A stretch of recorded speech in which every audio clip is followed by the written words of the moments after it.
Não importa o que você faça, algumas pessoas sempre vão reclamar. Já ouviu isso? É verdade. E foi assim também com Jesus. Vamos aprender um pouquinho hoje sobre isso. Olá, seja bem-vindo. Aqui nós estudamos a Bíblia. Estamos agora no Evangelho de Lucas, no capítulo 11. Lucas está narrando a viagem de Jesus da Galileia, norte de Israel, até Jerusalém, no sul. E uma jornada cheia de passagens por diversas cidades, cheia de ensinos.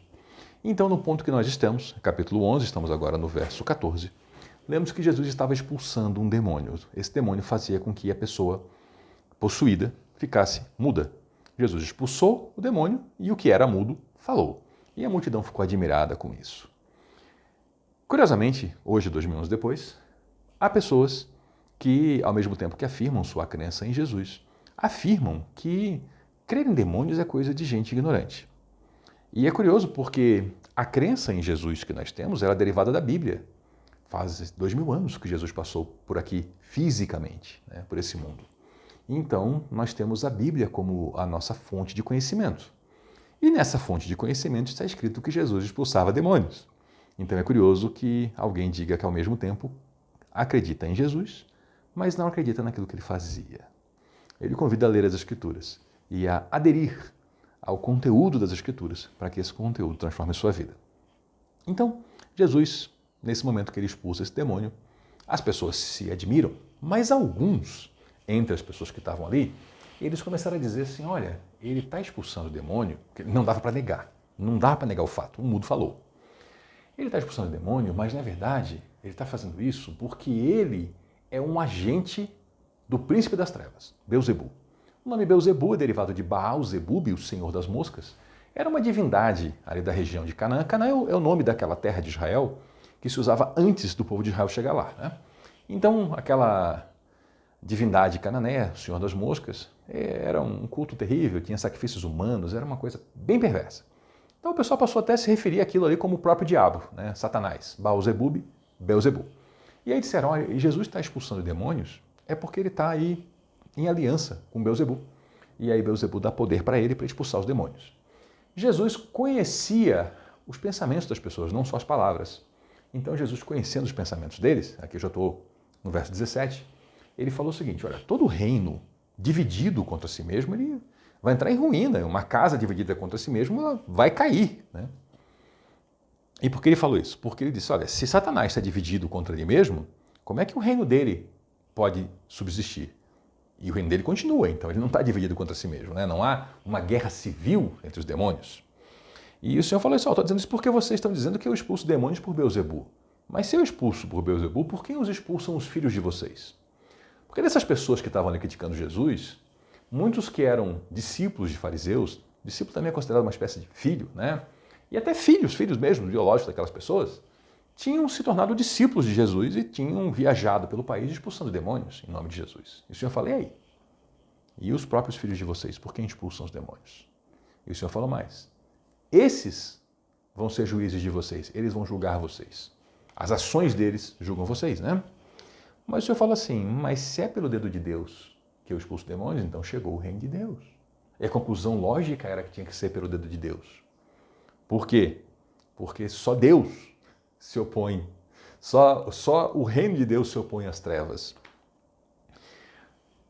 Quando um homem forte guarda sua casa, e aqui Jesus está fazendo uma metáfora para falar de demônios, O homem forte é o demônio. O que é a casa que ele guarda? Uma pessoa que ele possuiu, ou um grupo de pessoas, Então ele está lá e se estabelece lá. Mas se vem um outro mais forte do que ele, amarra ele, toma as coisas dele, e ataca, vence, tira a armadura e divide os despojos. Eu até usei aqui a expressão amarra, essa expressão está em outro evangelho, no ensino semelhante. E divide os despojos, ou seja, as pessoas estão libertas. E quem é o mais forte? O mais forte é Deus, que vem e liberta as pessoas. Então o Senhor está falando o seguinte, aquele que não está comigo é contra mim, e aquele comigo que não ajunta espalha. Essa frase ela é o contraponto de uma outra que a gente já viu, quando os discípulos brigaram com alguém porque esse alguém expulsava demônios em nome de Jesus. Lá o Senhor falou assim, não impeçam essa pessoa, porque ele não está contra vocês, então ele está com vocês. E aqui ele fala, aquele que não está comigo é contra mim, quem comigo não junta espalha. Tem gente que acha que essas frases se opõem, onde elas na verdade se complementam. O que o Senhor disse lá é o seguinte, aquele homem claramente estava com Jesus. Por quê? Porque ele não podia expulsar demônios no nome de Jesus se ele não andasse com Jesus. Se ele não fosse também alguém de Jesus. Apesar de que não estava naquele grupo, naquele momento, ele era nitidamente alguém do Senhor. Então ele falou, não, ele não pode estar contra. E aqui o Senhor está falando que não existe neutralidade. Quem não está com ele está contra, quem não está juntando está espalhando, quem não está ajudando está atrapalhando. Não há neutralidade no reino. Mas, se alguém está pelo reino, mesmo que não esteja no meu grupo, no seu grupo, ele é do reino, ele é de Jesus, ele está com Jesus, entendeu? As duas verdades se complementam. Não existe neutralidade, mas nem todo mundo que está com Jesus está no meu grupo, no seu grupo. É isso que ele está dizendo. Quando o espírito imundo sai de um homem, sai porque é expulso, né? Ele passa por lugares áridos e procurando descanso e não encontra. E ele fala assim, eu voltarei para a casa de onde eu saí. Casa significa a pessoa que era possuída pelo demônio. Quando ele chega, ele encontra a casa varrida e arrumada. Claro, a pessoa estava endemoniada. Vamos pegar o exemplo, por exemplo, né? O endemoniado gadareno. O homem estava destroçado, se machucava, vivia em sepulcro, andava sem roupa, sujo. Como é que as pessoas encontram esse homem logo que Jesus liberta ele dos demônios? Sentado, vestido, em perfeito juízo, ouvindo Jesus. A casa já começou a ser arrumada. Então as pessoas, elas passam por uma transformação quando são libertas. Só que se a casa fica vazia, olha só, arrumada e vazia, o que o demônio faz? Ele vai e traz outros 7 piores do que ele, e entram e passam a viver naquela pessoa, e o estado final daquela pessoa se torna pior do que o primeiro. A chave aqui é casa vazia, vazia. Uma pessoa que é liberta por Jesus do poder das trevas, ela não pode ficar vazia. Ela tem que ser preenchida pelo Espírito Santo. Ela tem que se tornar a habitação de Jesus. E tem pessoas que ao longo da história fizeram o quê? Foram libertas e não quiseram seguir Jesus. E depois se encontraram em estado pior. A libertação, como também tem o termo exorcismo, né? O exorcismo, a libertação de demônios, é um tema sério, é um tema bíblico e é um tema presente na história da igreja até os dias de hoje.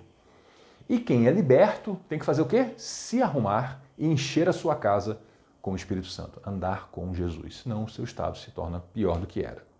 Enquanto Jesus dizia essas coisas, ele estava lá ensinando, né? E contrapondo o mau argumento que disseram que ele era alguém de Beelzebu.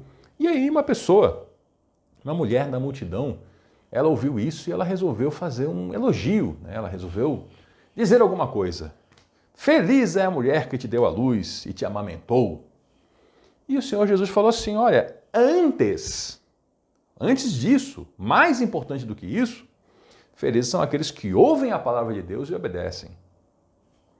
Ele não está de maneira alguma desprezando a mãe dele. Por quê? Porque nós já estudamos isso no começo do Evangelho de Lucas, ela ouviu a palavra de Deus e obedeceu. Ele está dizendo aqui, a questão com ele, com Jesus, não é o laço sanguíneo. Todos nós temos acesso a ele. Como? Ouvindo e obedecendo. Assim nós somos bem-aventurados, felizes, se ouvimos a palavra de Deus e a obedecemos. Já estudamos também ali a história das casas, né, edificadas, vem a tempestade, quem obedece a casa permanece, quem não obedece a casa cai. Já conhecemos a história. E aí a multidão foi aumentando, né? Porque imagina, Jesus expulsou um demônio. Já tem multidão por causa do endemoniado, né? Todo mundo quer ver tragédia. Jesus expulsa o demônio, aumenta a multidão. Aí tem a discussão com o pessoal que acusa ele de ser um enviado de Satanás e ele explica o quão errado é aquele raciocínio. A multidão vai aumentando. E aí, então, o Senhor Jesus começou a dizer, aumentou a multidão e falou o quê? Essa é uma geração perversa. A palavra geração, eu tenho que fazer uma explicação, de dar uma explicação, tá? Nós pensamos geração como um período de tempo, né? São as pessoas que estão vivas agora. Tem gente que fala assim, uma geração é 100 anos, né? Que alguém viveria muito seria 100 anos. Tem gente que fala, não, a geração é 70. Tem gente que fala, não, a geração é o tempo entre o nascimento de uma pessoa e a idade de ter filhos. Então, muda-se de geração aí a cada 20 e poucos anos, né? Já chega uma geração nova. Enfim, todos esses conceitos estão ligados ao quê? A tempo. Só que a palavra que Jesus usa aqui no original, ela se refere não simplesmente a um período de tempo. Geração no sentido assim de raça, gente. A raça humana, nesse sentido, entendeu? Não raça no sentido de uma etnia entre outras etnias, mas a raça humana, a gente, as pessoas, né? Então seria assim, olha, essa raça humana, essa espécie, né, os seres humanos, são perversos. Então ele não está falando que aquela geração que estava ali diante dele, simplesmente. Ele está falando que é um problema da natureza humana. Nós vemos isso claramente desde o Gênesis, né, passando lá pelo dilúvio e seguindo até o Apocalipse. Esse é um problema do ser humano. A perversidade, ela está no coração humano e não no coração daquele grupo de pessoas que viveu na época de Jesus Cristo. Beleza? Por que ele fala? Porque as pessoas pedem um sinal milagroso, mas nenhum sinal será dado, senão o de Jonas. Até hoje tem gente pedindo sinal. Até hoje tem gente exigindo de Deus um sinal para acreditar nele. E qual é o sinal de Jonas? Jonas, essa história é fantástica. Essa história é uma história ótima de se ler. Eu sugiro a você, pegue sua Bíblia depois e abra lá no Antigo Testamento, o livro do profeta Jonas, e leia todo. É um livro curtinho, rapidinho você lê a história toda. O que aconteceu com Jonas? Eu vou lhe simplificar aqui a história bem rapidinho. Jonas era um profeta que Deus mandou que ele fosse pregar arrependimento a uma cidade inimiga. Não é só uma cidade inimiga, é uma cidade perversa. E Jonas fugiu. Ele não queria que as pessoas se arrependessem, ele queria que eles morressem. E aí Deus manda um animal marinho pegar Jonas, porque Jonas cai na água, né, na fuga dele. Ele é jogado na água, na verdade. E esse animal traga Jonas e ele fica por um período dentro do animal, né? Um período ali aproximadamente 3 dias e 3 noites, e o animal então lança ele na praia da região onde ele deveria profetizar. Aí eu vou avançar rapidinho na história. Ele profetiza de má vontade e todo mundo se arrepende. Acontece uma conversão em massa. E ele fica bravo com Deus, porque ele não queria que as pessoas se arrependessem, ele queria que as pessoas morressem. Uma história ótima. Dependendo do momento que você está vendo esse vídeo, já vai ter aqui no canal um vídeo da série Textos Antigos, onde eu conto brevemente sobre a história de Jonas. Não é uma explicação completa do livro, é uma série onde eu faço uma introdução de cada livro do Antigo Testamento, para a gente conhecer um pouco, porque eu vou demorar a chegar lá, né? Eu quero passar com você o Novo Testamento, até eu chegar ao Antigo vai demorar, mas já para você ir conhecendo. Então, esse era o sinal de Jonas. Jonas, ele foi um sinal, ele mesmo. Ele mesmo se considerou morto. Lá dentro das entranhas do animal, ele considerou, minha vida acabou. Só que Deus deu nova vida para ele. Então Jonas foi um sinal. 3 dias e 3 noites, como se tivesse morto, dado como morto. E aí volta à vida. E o voltar à vida dele produz o quê? Produz salvação. Então o Senhor falou, o sinal que essa geração vai ter é o de Jonas. Porque assim como Jonas foi um sinal para os ninivitas era o povo de Nínive, era a cidade que precisava se arrepender. Ele diz assim, o filho do homem também será para essa geração. Filho do homem é uma expressão antiga que Jesus aplica a si mesmo, é uma expressão para o Messias. Então o Messias foi um sinal para essa geração. Aquela geração ali, no sentido de aquele grupo de pessoas que estava vivo naquela época, ou a espécie humana como um todo, para sempre. A espécie humana como um todo. Então o Senhor Jesus, ele é um sinal para a humanidade.